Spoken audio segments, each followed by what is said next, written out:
So, hello guys, welcome to Network Pigno. And basically, about our topic is stub area, okay? So, stub area के बारे में समझते हैं पहले topology के थ्रू, देन आपको ये भी समझ में आ जाएगा। क्या रहता है कि जो अपने टोपोलॉजी, आई होप कि आप समझ गए होगे, अपना OSPF डोमेन है। इसमें तीन एरिया हैं। There are 3 areas in our OSPF domain, area 1, area 0, area 2, okay? There is a EIGRP routing protocol as well on the left sides. So we want the routes in our OSPF domain.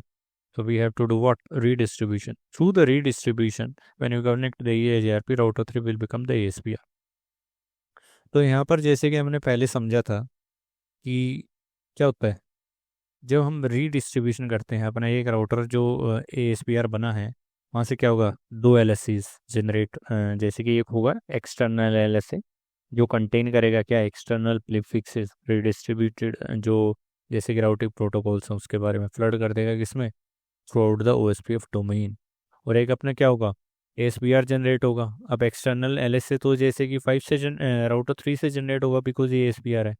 Then क्या होगा, अपना जो ASPR summary LSA है, जो LSA 4 है, वो router 1 से होगा बिकॉज ये EBR है, generated only by the EBR। ठीक है, इसमें जो एक बिट होती है वो चेंज हो जाती है। That's why the router 1 knows like we convert the router sorry LSA 5 to LSA 4, so it will flood into the our OSPF डोमेन। सो इसी बहाने से अपना रिवीजन भी हो गया, दो LSAs का 5 एंड 4। सब यहाँ पर क्या होता है, जो LSA 5 और LSA 4 है वो राउटर 2 पर जैसे ही आता है, बिकॉज हमने ये स्टब एरिया कन्फिगर कर रखा है। जो एरिया 1 है हमने स्टब एरिया कन्फिगर कर दिया। स्टब एरिया कन्फिगर करने से क्या होगा, राउटर 2 को जो LSA 5 और LSA 4 मिलेंगे वो क्या हो जाएंगे, ब्लॉक हो जाएंगे। उनके लिए क्या होगी, नो एंट्री। अब नो एंट्री तो हो गई, अब राउट जो एरिया 1 है उसको ये कैसे पता कि हमें AIGRP तक जाना है। अगर सपोज करो कोई राउटर 4 से या फिर जैसे simple there are many connection here, so how they want like which route they will go to the EIGRP, because router 4 or like area 1 don't know how to go, how to reach that AIGRP routing protocol. Okay, so how, with the help of what, default route, ABR automatically generate करेगा क्या, type 3 summary LSA। ठीक है, जो default राउट होगा वो create किया जाएगा, generate किया जाएगा टाइप 3 समरी LSA के द्वारा।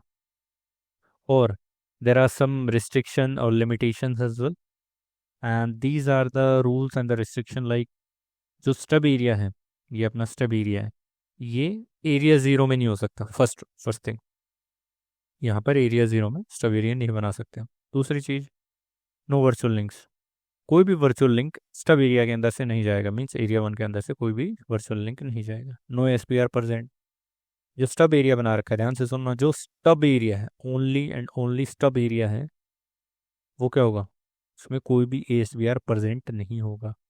ऑल राउटर, जितने भी राउटर होंगे स्पेसिफिक स्टब एरिया में, एक एरिया के अंदर, अगर हमें उस एरिया को स्टब बनाना है तो जितने भी राउटर्स होंगे इस एरिया के अंदर have a stub flag set when we do the configuration. So when we do the area ID and then stub, this is the configuration. So inside that all routers we have to give it on a specific area if we want to make it the stub area. Got my point? So basically that's all about the stub area. On the next video we will understand the totally stub. Okay, so thank you for watching this video, and have a thumbs up, share and subscribe, and have you very good day. Thank you all.